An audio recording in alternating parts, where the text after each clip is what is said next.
Low barrier shelters are considered the first steps to getting chronically homeless people off the streets. But according to Preble Street in Portland, low barrier shelters are working with a $4 million yearly deficit. As Jack Molmid shows us, the lack of funding could shut down some shelters that are already desperately needed.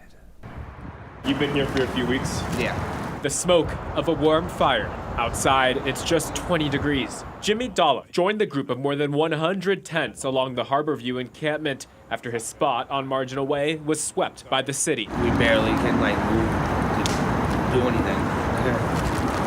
We can barely function. And the heat of the fire is all he can hope on. But with conditions so bad, it begs the question. What's keeping you from going to the city shelter? Jimmy tells us the curfew to get to the city-run shelter on Riverside Street is too strict as he works during the night. This is kind of a life and death service. For Preble Street Executive Director Mark Swan, he wants more funding for shelters that can take people on just like Jimmy. It's a very, very fragile group of people. We need to have it fully staffed. We need to have trained professional staff. There needs to be clinical supervision. Shelters that have low barriers, such as allowing you to go when you have a drug addiction or have a pet. These shelters are few and far to come by, such as Elena's Way in Portland, Milestone, and Hope House in Bangor. It's a real serious program. This is because Maine's low barrier shelters are behind by $4 million every year. The state and others could step in and say, you know, we're going to prioritize this and make sure these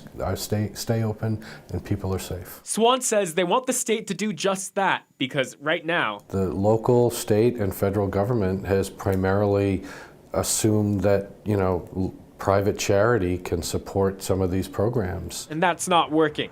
He says some shelters could shut down as soon as next year. And it seems like they're doing everything they can against us. And for Jimmy Dolliff, he hopes that funding can come soon and welcome people just like him as propane tanks and the fires burn and the grip of winter tightens. Yeah, it's gonna be really cold. In Portland, Jack Molmid, News Center, Maine.